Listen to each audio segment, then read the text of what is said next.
Hello. Hope all of you guys are doing well today. It is what is it? It's February 22nd. Ow, 222. Wait. 22224. That's crazy. But I hope you're all doing well. It is about 7:30 in the morning. It's not too early. It's not as early as it was last week. Um My name is Jules. I'm back again for yet another video. Thank you for coming to my channel. If you've watched my videos, but you've not really subscribed to them, if you like my designs or you just like what I stitch, consider subscribing. That way you will be able to find my videos a lot more frequently. I mean, YouTube likes to do what YouTube likes to do. So I'd love to have you guys come back on a regular basis.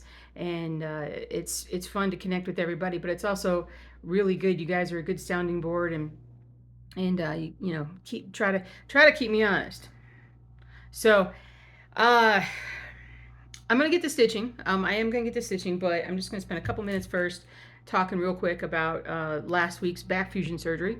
First of all, I want to thank all you guys that wished me a safe and speedy surgery and healthy, fast recovery, pain-free. That was awesome. Topher's not outside. No, he's just back behind me. Must be the neighbor's dog barking out there. Um, and so yeah, that was just fantastic. The surgery did go well. I was getting an L45 360 fusion, and they were removing some old stress fracture stuff. I do actually have a channel where I discuss all that back stuff in a lot more detail. And I've been putting out these little videos that I've recorded over the last week or so. And that's going to be up here somewhere. It's also going to be down in the description. So something to look at if you're curious. But as it stands right now, as I'll stand right now, if I can stand. Don't worry about it. It's not like I've gotten paralyzed or anything. I just stand kind of slowly. I don't know if you can see that big old brace. And you can see all the mess behind me with my cross stitch. Got this big old brace on me that I pretty much wear all the time. And it's very helpful that I'm sitting on my normal chair with a big old pillow right behind my back. I'm not walking as much as I should, and part of that has been just been really uncomfortable, and some of the nerve stuff that didn't seem that bad. Like when they say when they fix your take the pressure off your nerves and your nerves begin to heal, you can go through some of the same symptoms that you went through, prior to surgery. And the last couple of days, it's like, yeah, they've kind of been waking up a little bit, and I'm like, no, go away. So it just made me not really want to get out and move too much. I'm icing my back all the time, and I am off all the really rough drugs, the bad stuff. I've been off those for about 3 days now, so I'm feeling a lot better. But you can find out more about the back surgery over there, and I'll probably be posting videos at least through like the point where they say that I'm good, and everything's fine. So I don't go back in until today's Thursday, so a week from tomorrow is my first follow-up appointment. So hooray, everything's good. The only thing that I got any kind of stitching on this week, it's been difficult to get comfortable sort of sitting. I am finally at that point where it is comfortable. Well, where it isn't as uncomfortable as it has been. Let's say that. I wouldn't say that I'm comfortable. I'm still working on Mr. Frog here. All I did was just do a little bit of 310. I really expected to get a lot more stitching done so far, but again, it's kind of the same problem I had prior to surgery, in that using my little lap stand is difficult. The way that I sit up, and I like to keep my back brace on as much as possible. It helps just kind of relieve a lot of the tension in my back. So I basically, just the way that I would stitch, there's not a lot of room for me to hold that, but I'll work around it. We'll get it fixed and we'll get some stitching done. But this next week is really going to be mostly about getting designs out to you guys. Daphne has helped me tremendously in getting a bunch of designs ready to go out. I haven't published anything new since last week, but by the time this video goes up, there'll be at least a couple of new things for you guys to see. I don't know if this one will be done. I kind of doubt it. It's still in its earlier phases. But this is like a French stamp girl. Very beautiful, and a little bigger, a little bigger pattern. But anyway, I had to throw that out there because um, one of you lovely people out there were saying, why are you only doing black and white stuff? And I'm like, you have not looked at my website or my Etsy store. StitchingJewelsDesign.com is where to go to see everything. I have, somewhere I've written it down, but I have 470 designs or something like that. Now, I will agree with you, probably a third are black and white, if not maybe, I mean, it could be half. But I told him, I said, this is what I'm known for. That's my thing. But I have plenty of other things on the site for folks that like color. I just got to do a better job of elucidating that for folks. I like that word, elucidating. Am I losing? I'm losing my battery. Hold on. This happened. I was trying to shoot this video yesterday, and the same exact thing happened. Maybe you guys can give me a hand with trying to figure out how to. So I got the Samsung tablet that I absolutely love. It uses, it's more of a proprietary C charger, and it must have some kind of like software in it that basically doesn't want you to use any other kind of charger for it, and which is unfortunate because sometimes it charges well and sometimes it doesn't, and I have bought a replacement, and oh well. But anyway, so it keeps dying on me because I keep forgetting to charge it. It's my fault. It's totally my fault. But all right. So if you guys liked The Last Supper, that full bore monochrome, but you're like, that's a lot of stitches to stitch, and I don't really know if I want to do that. If you want to create a little bit more of a personal touch to it, I have done, and actually I did this one before I did the full coverage project. I did a version of this. Oh, I'm gonna have a problem. Where's my, there we go, where I did just the actual table with all the apostles and everybody. And so it's just a different perspective, which I haven't really seen a whole lot of that. Usually when you're doing the Last Supper, you're doing like everything, but for this being Da Vinci did this, right? One of his most famous paintings, but my mom's had it in the house since I was born, I think. And so, but I wanted to also do this other black and white version because there's a lot of different fabrics that you could choose to stitch this on.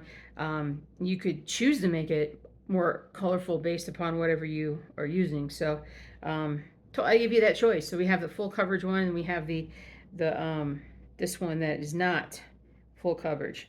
Now, the reason why this is my draft list. So this is the list of stuff that Daphne has done that I've got to go through this morning and approve and get them published. So if you're looking at this after noon, everything should be up. Noon Mountain Time on Thursday. So there's that. You guys like that Tree of Life, right? From last week. You guys like the that kind of that 3D look. It's more golden. I call it the golden Tree of Life. Well, I was on a little bit of a tear. I made a mini version of it. So when I hold it back here, it's going to look at its best, but this is the miniaturized version. Oh, I didn't even tell you, like, what was it? I got to go back and tell you stitch count wise on, or maybe I'll do that on the video.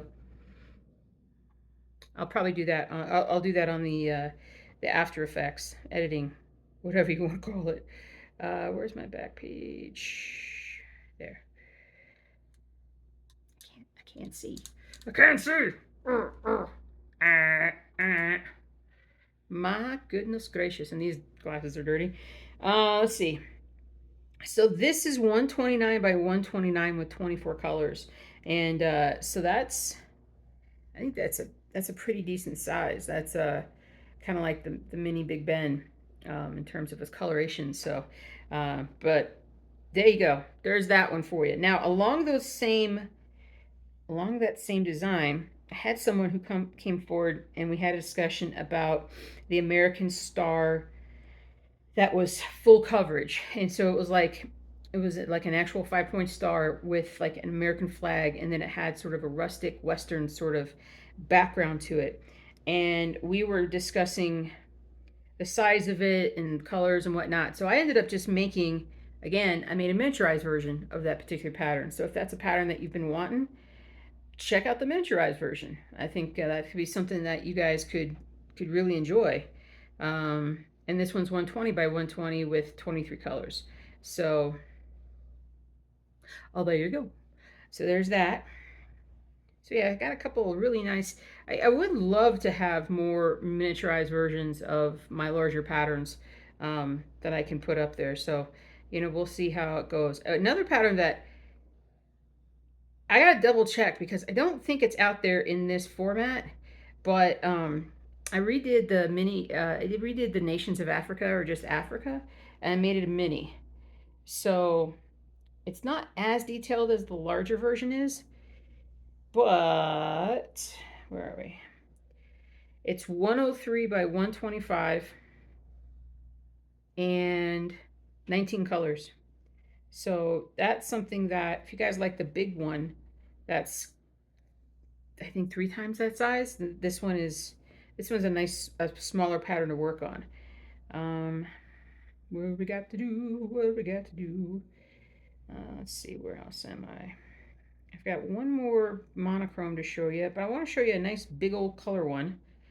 I wanted to get this one out before Christmas, but alas, it did not happen. I call this one the Carolers, and it's an old famous painting of somebody that I cannot remember who it is right now, but I bet you that I'll have 3 comments and you guys will know exactly who this is, and you're like, boom, there you go.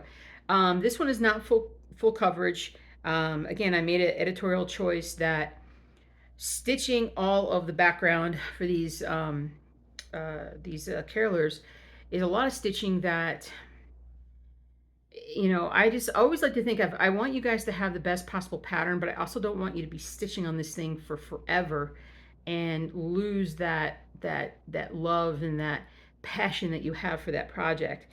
And with so many amazing fabric designers, fabric dyers, things like that, there's so many choices when it comes to like what you could use to really make this your own. And you probably would be the only person who would do that pattern and have it look like this. So that's one of the reasons why I try and take out the background in certain large painting / cross stitch patterns. There are plenty that I can't take the background out. The whole image has to be shown.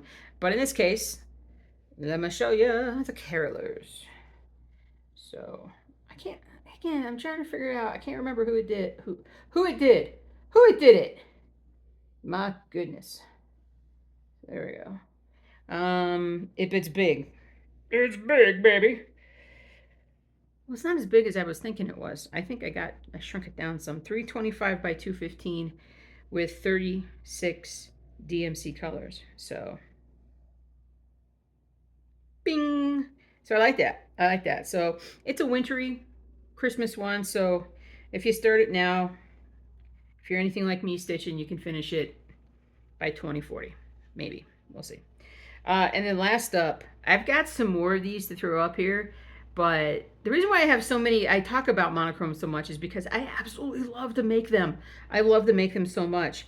At some point, I need to rediscover my obsession for stitching on them, which that's going to come because I'm going to get, I'm getting Rainy Waterloo Place worked on and some other things. So I'm going to get there.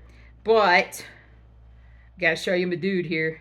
Got to show you my dude. So if you like steampunk, there's a lot of different steampunky things on my site. I got a few in color. Most of it's in black and white, and I need to make like a bundle for this. But I got a steampunk owl, baby. Check out steampunk owl. Doesn't he look cool? I love him. He's so cool. And then how big are you, Mr. Steampunk Owl? He's about 16,500 stitches, and stitch count is 225 by 309. So it looks like it's basically the same number of stitches and the size, I think, as my French Bulldog, which I didn't pull anything down behind me. I'm not allowed to lift anything heavier than a thing of milk, and I really shouldn't go over my head and pick something up. And all my cross stitch patterns are up here, and I did not think ahead and have my husband pull them down last night. So it is all my fault that there is nothing behind me except for my mess. That's absolutely my fault too. No worries. Um, but anyways, yeah, so there's that. There's that. I think that is it for. There'll be more that come out like this weekend or so. So I'm just trying to get my brain kind of wrapped back around where we were at. But honestly, having Daphne help me has sped up this process so much, which is what I was designed to do. It also is helping me find errors before I publish patterns. And unfortunately, I was shown an error on one of my more recent patterns that I am just crushed that made that out. I have been the, yeah, I don't want to say victim because I don't think it's like a victim thing, but it's definitely like it's kind of disheartening because you're like, oh, all that time I was, even if you just spent a day stitching, you're like, this is a day spent stitching that I could have spent on something else, or I could have spent stitching this on the right fabric.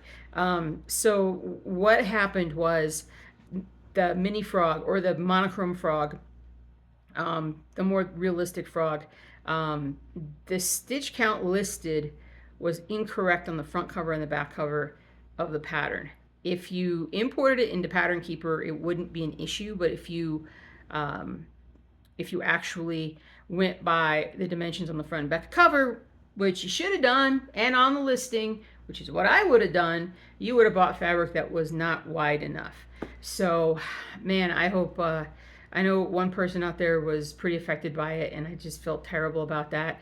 But I've emailed everybody on Etsy that bought it. I've emailed them and sent them a corrected pattern, and then this morning I need to do that for anybody who bought it off the Shopify store. So we'll get that going as well.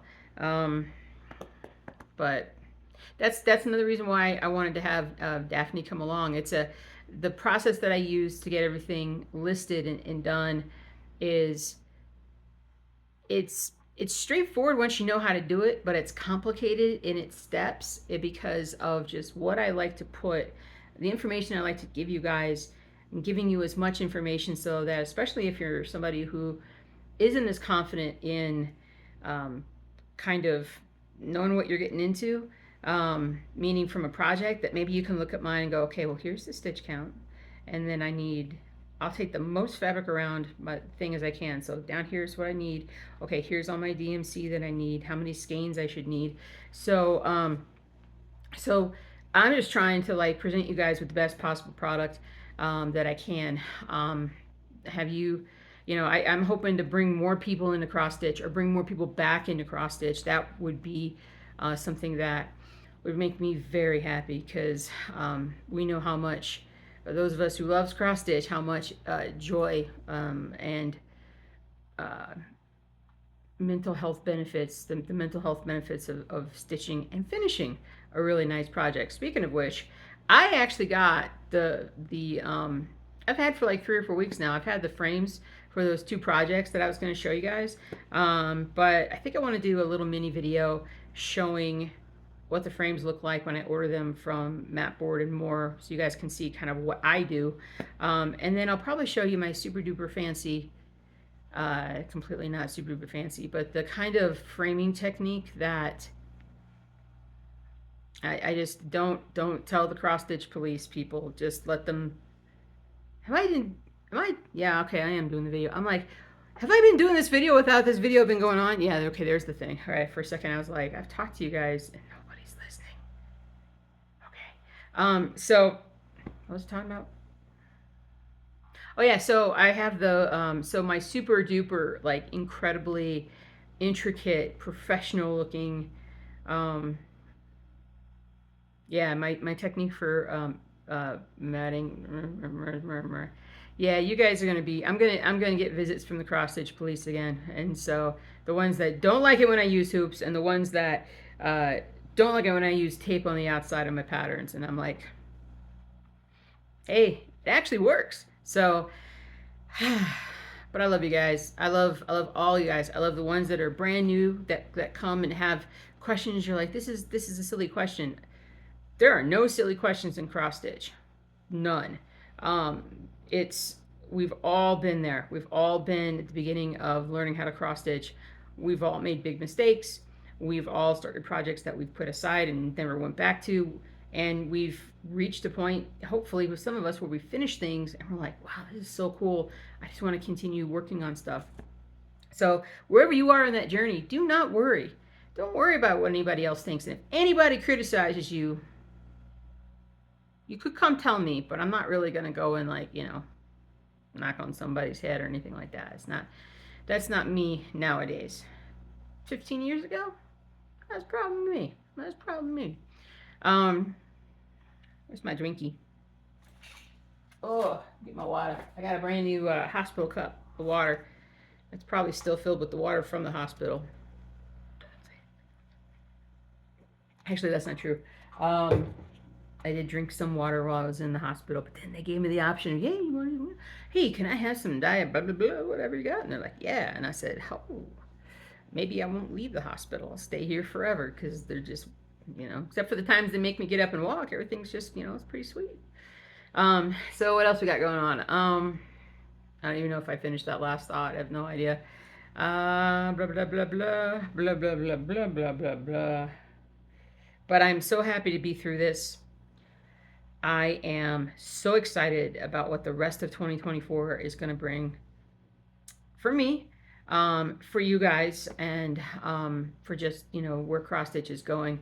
It is definitely broadening, expanding, also contracting, but it's evolving. I mean, like anything else does, and it has to. It absolutely has to. There will always be a place for vintage, classical samplers and the more primitive type of, I don't want to say primitive, because what popped into my head was primitive needleworks or primitive needle arts, or one of those companies, because I'm thinking about how they do their designs. But it's an awesome time to be a cross stitcher. It really is. And I hope that I'm going to have a few more consistent, well, actually, I started a sentence and then I changed my course there. I'm hoping I'm going to have a big something by the end of the year for you guys, but I don't know if I can get it done. But I know what I can get done. I can get a lot more patterns out there, and with Daphne's help, we're just going to just go at it like crazy and just try and get everything up. And for people who have requests, just, let me know. If you're like, you know what, I haven't seen a blah, blah, blah yet. And I'm like, blah, blah, blah. Okay, that's very cool. Let me go look for that. I'm kind of go from there. So a lot of this stuff that you guys see, full disclosure, it comes from a place that when I basically purchased the license for the pieces. So when you see something, you're like, well, that looks like that's a copyright violation. It's not. And so I took a bunch of patterns off a while back, in which I could not guarantee that I had the copyright for it. So I'm kind of getting psyched about stitching. I really am.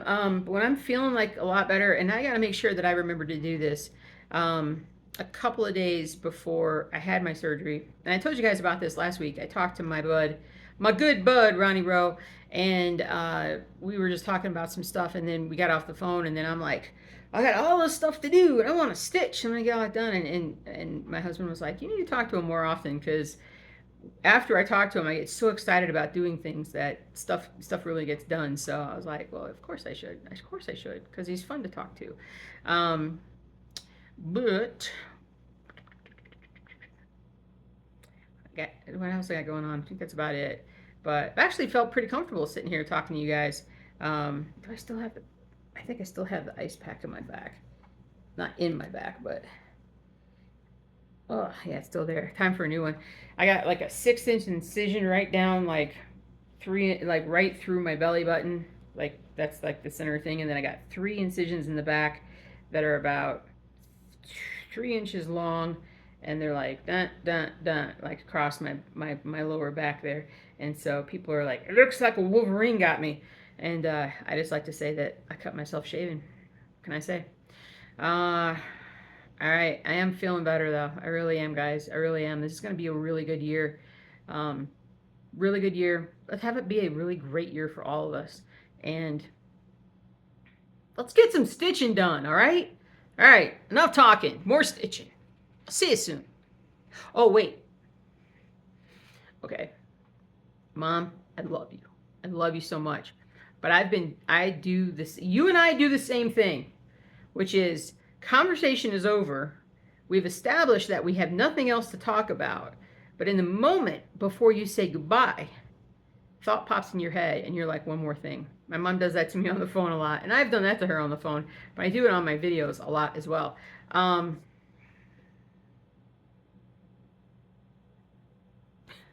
sitting here, I'm trying to remember exactly what it was. It was, I wanted your feedback on something. Feedback. Oh, no. All right, I'm not going to talk about it because I don't have it fully formed in my head yet, and I don't want to uh, rush something out there that I'm not ready to share with you guys. So you guys can actually see this. This is one of my, I read this in a book the other day, but procrastination is leaving something that future you has to do. This has actually been quite helpful for me. In the days leading up to the surgery, and now that my brain and everything seems to be coming back from everything, hopefully I can get a lot more stuff done. Okay, I'm not gonna stop myself anymore. All right, this is it. We're done. Let's go stitch. Ready? Ready? Break.